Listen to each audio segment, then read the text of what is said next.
15واں step سنن نسائی کی حدیث 890 نمبر، جو ابو داؤد میں بھی موجود ہے اور صحیح مسلم میں بھی، لیکن سنن نسائی میں پوری ڈیٹیل کے ساتھ موجود ہے، ابو داؤد میں بھی پوری ڈیٹیل کے ساتھ موجود ہے، جس کے تحت میں نے یہ رزلٹ نکالا ہے اور الحمدللہ امت کا اجماع ہے کہ رکوع کے بعد ہاتھ چھوڑنے چاہیے۔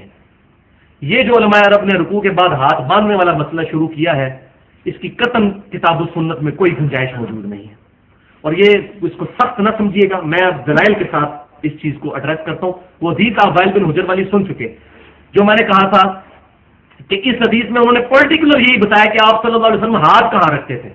اس حدیث کو میں نے نام دیا ہے ہاتھوں کی پوزیشن بتانے والی حدیث، 890 سنن نسائی میں انٹرنیشنل نمبرنگ کے مطابق، اور سنن ابی داؤد میں 726۔ وائل بن حجر جو کہتے ہیں میں اسپیشل نماز دیکھنے آیا، تو انہوں نے ہاتھوں کو ٹارگیٹ کیا کہ آپ صلی اللہ علیہ وسلم جب نماز شروع کرتے تو ہاتھ کانوں تک اٹھاتے، پھر وہ کہتے ہیں کہ دایاں ہاتھ بائیں کلائی اور ہتھیلی اور سائیڈ پر رکھ لیتے، بازو پر، پھر کہتے ہیں جب رکوع میں جاتے تو دونوں ہاتھ گھٹنوں پر رکھ لیتے، جب رکوع سے سر اٹھاتے تو دونوں ہاتھوں کو کانوں تک اٹھاتے۔ اب یہاں ان کو دوبارہ ذکر کرنا چاہیے تھا کہ پھر ہاتھ باندھ لیتے، وہ تو ہاتھوں کو ٹارگیٹ کیے ہیں۔ پھر کہتے ہیں نیچے جھکتے تو دونوں ہاتھوں کو، سر کو اپنے دونوں ہاتھوں کے درمیان رکھتے اور ہاتھوں کو کانوں کی سیدھ میں رکھ کے سجدہ کرتے، اور جب سجدے سے سر اٹھاتے اور تشہد کے لیے جب بیٹھتے تو دونوں ہاتھوں کو اپنے گھٹنوں پر یا اپنی زانوں پر رکھتے، اور پھر وہ کہتے ہیں ہاتھوں کا ہلکا بنا کر انگلی سے اشارہ کرتے۔ تو ٹوٹل انہوں نے روایت کیا ہے کہ نماز کا طریقہ، ہاتھوں کی پوزیشن کیا ہے، اس میں ان کو کیا چیز مانے تھی کہ وہ کہتے ہیں کہ رکوع کے بعد پھر دوبارہ باندھ لیتے؟ نہیں، وہ ہر جگہ اتارے ہاتھ، اس کے اندر امپلائڈ ہے کہ یہ ہاتھ باندھنے والا چکر کوئی نہیں تھا، اور الحمدللہ پوری امت کا اس پر جو ہے وہ تواتر بھی موجود ہے۔ تو اس میں پوائنٹ نمبر 1 یہ ہے کہ پوری امت کا اجماع اور تواتر ہے کہ رکوع کے بعد ہاتھ چھوڑے جائیں گے۔ حنفی، شافعی، مالکی، حنفی، جعفری، اہل تشیع، اہل سنت کے تمام گروہ، بریلوی، دیوبندی، اہل حدیث، سب کے سب امت میں ہاتھ چھوڑتے آ رہے ہیں۔ پوائنٹ نمبر 2، یہ جو حدیث سنن ابی داؤد اور سنن نسائی کے، اس میں بھی اشارہ موجود ہے کہ آپ صلی اللہ علیہ وسلم کے ہاتھوں کو انہوں نے ٹارگیٹ کیا۔ ان کو کیا چیز مانے دی؟ وہ کہتے ہیں رکوع کے بعد دوبارہ ہاتھ باندھ لیتے، اتنے تمام سے ذکر کرتے ہیں کہ دایاں ہاتھ بائیں ہتھیلی، کلائی اور بازو پر رکھا، اور پھر ہاتھ ان کو کہتے ہیں رکوع کے بعد پھر یہی کیا۔ تیسرا پوائنٹ، وہ کہتے ہیں نہیں جی اس حدیث میں عدم ذکر ہے۔ عدم ذکر وہ ہوتا ہے جب کسی حدیث میں ذکر بھی موجود ہو، تو دکھائیں کہ اس حدیث میں موجود ہے کہ رکوع کے بعد ہاتھ موجود تھے، باندھتے تھے، ورنہ تو میں کہتا ہوں اس میں یہ بھی عدم ذکر ہے کہ آپ رکوع کے بعد سر پہ ہاتھ باندھ لیتے تھے۔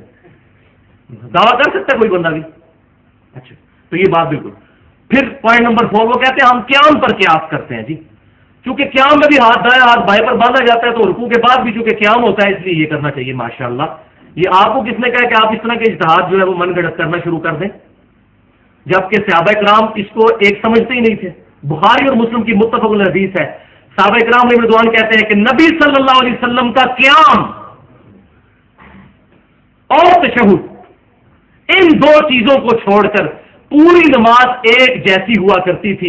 اور پھر ساتھ بتایا کیا نماز، کہتے ہیں کہ رکوع کے بعد اٹھنا، سجدہ اور 2 سجدوں کے درمیان بیٹھنا، یہ قیام اور تشہد کے علاوہ یہ ساری چیزیں برابر ہوتی تھی۔ کیا مطلب؟ جتنا رکوع کرتے تھے اتنی دیر رکوع کے بعد کھڑے ہوتے تھے، جتنا سجدہ کرتے تھے اتنی دیر ہی سجدے کے درمیان 2 سجدوں کے درمیان بیٹھتے تھے۔ تو اس میں انہوں نے یہ نہیں کہا قیام، انہوں نے کہا قیام اور تشہد کے علاوہ جلسہ اور رکوع کے بعد اٹھنا، اس کو رکوع کے بعد اٹھنا کہتے ہیں، وہ رکوع کے بعد قیام نہیں کہتے، وہ رکوع کے بعد اٹھنا کہتے ہیں۔ یہ کسی نے ڈیفائن نہیں کیا، یہ خام خواہ انہوں نے چیز جو ہے وہ ڈال دی۔ اچھا، پوائنٹ نمبر 5 کہ آپ کا یہ جو فہم ہے کہ رکوع کے بعد ہاتھ باندھے جائیں گے، کسی محدث نے دنیا میں کسی حدیث کی کتاب میں یہ باب باندھا ہو کہ رکوع کے بعد ہاتھ باندھنے کا جواز ہونا چاہیے نا؟ یعنی پوری کی پوری امت نے یہ معاملہ چھوڑا ہے۔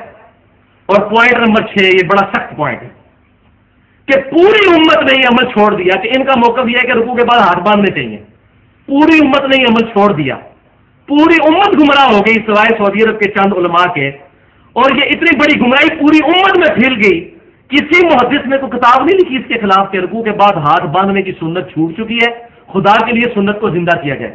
جیسے کوفیوں نجدیوں نے رفع الیدین کی سنت چھوڑی تو امام بخاری رحمۃ اللہ علیہ نے جز رفع الیدین لکھی، اور کہا کہ انہوں نے اہل سنت کی مخالفت کی ہے اور بدعت ان کے گوشت اور ہڈیوں میں گھس چکی ہے جو رفع الیدین کی مخالفت کرتے ہیں رکوع میں جاتے وقت اور رکوع سے اٹھتے وقت. تو یہ سنت پوری امت نے چھوڑ دی, کسی محدث نے کوئی کتاب نہیں لکھی. تو اس کا مطلب کیا ہے؟ اصل میں یہ چیز انہوں نے شروع کی ہے اور الحمدللہ کتاب بھی آ گئی ہے ان کے خلاف. یہ اب انہوں نے شروع کی سعودی عرب کے مولویوں نے. یہ ہے پوائنٹ نمبر 7 کہ انہوں نے یہ ابھی دین میں خود چیز داخل کی تو کتاب بھی الحمدللہ آئی, کیونکہ یہ داخل ہی ابھی ہوئی ہے. اور یہ بھی یاد رکھیں, بعض لوگ یہ پیش کرتے ہیں جو امام احمد نمبل سے کسی نے پوچھا, مسائل احمد میں آتا ہے کہ جی رکوع کے بعد ہاتھ باندھے جائیں یا چھوڑے جائیں, تو انہوں نے کہا کہ انشاءاللہ اس میں کوئی حرج نہیں, میں وسعت پاتا ہوں. تو انہوں نے کوئی حدیث تو نہیں بیان کی. ان کا قول بھی اسی طریقے سے ہے جیسے باقی ائمہ کا قول ہے. جب تک حدیث نہیں کوئی پیش کرے گا کسی کے کہنے پہ ہم بات مان لیں گے. تو یہ جو لوگ ہیں ان کے لیے بالکل اسٹرکٹ یہ چیزیں واضح ہیں کہ انہوں نے یہ کام سنت کے خلاف شروع کیا.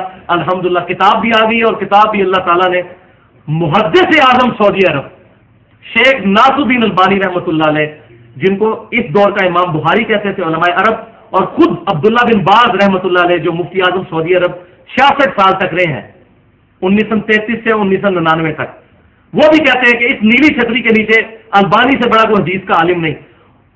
ابن باز نے لکھا کہ رکوع کے بعد ہاتھ باندھنے چاہیے, تو اسی البانی نے جس کو کہتے ہیں اس سے بڑا عالم کوئی نہیں ہے میرے نزدیک حدیث کا, انہوں نے ہی کتاب لکھی ہے عربی کے اندر نبی صلی اللہ علیہ وسلم کی نماز کی کیفیت کا بیان, اردو میں ترجمہ آ چکا ہے, صفت الصلاۃ النبی صلی اللہ علیہ وسلم. اس میں انہوں نے رکوع والا مسئلہ لکھا. انہوں نے کہا کہ مجھے یہ بات کہنے میں کوئی عار نہیں ہے کہ پوری امت کا اس بات پر اجماع ہے کہ رکوع کے بعد ہاتھ چھوڑے جائیں گے, اور یہ بدعت جاری کی ہے نجدی علماء نے. اتنے سخت لفظ انہوں نے استعمال کیے کہ مجھے یہ بات کہنے میں حرج نہیں ہے کہ یہ بدعت انہوں نے شروع کی ہے. تو وہی میں جو کہہ رہا تھا کہ جب سنت چھوٹتی ہے اور بدعت آتی ہے تو کتاب بھی آ جاتی ہے. کتاب بھی آ گئی ہے الحمدللہ. اور میرا جو اس میں پوائنٹ ہے وہ میرا موقف بھی سن لیجئے.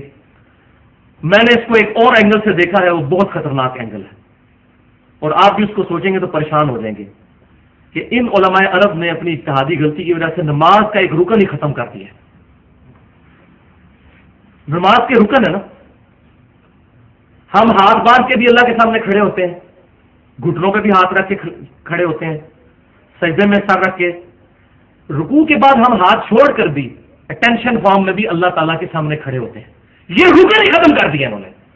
یہ پھر باندھ لیتے ہیں, تو باندھنے والا کام تو ہم پہلے کر چکے. تو یہ ہاتھ چھوڑنے والا جو رکن ہے, یہ پورے کا پورا رکن اللہ تعالیٰ کے سامنے اپنے آپ کو سبمٹ کرنا اس انداز میں بھی کہ آپ دونوں ہاتھ لٹکائے ہوئے ہوں, اس رکن کو ہی ختم کر دیا. اور اللہ معافی دے, ہو سکتا ہے یہ اہل تشیعوں کے بغض میں انہوں نے کیا ہو کہ شیعہ کیونکہ ہاتھ چھوڑ کے نماز پڑھتے ہیں تو ہم رکوع کے بعد بھی باندھیں گے. کوئی بعید نہیں ہے کہ یہ بھی فرقہ واریت کی لعنت آئی ہو کہ چونکہ وہ ہاتھ چھوڑ کے نماز پڑھتے ہیں. ان کا مسئلہ میں کلیئر کر دوں گا, ہاتھ چھوڑنے والا بھی. تو یہ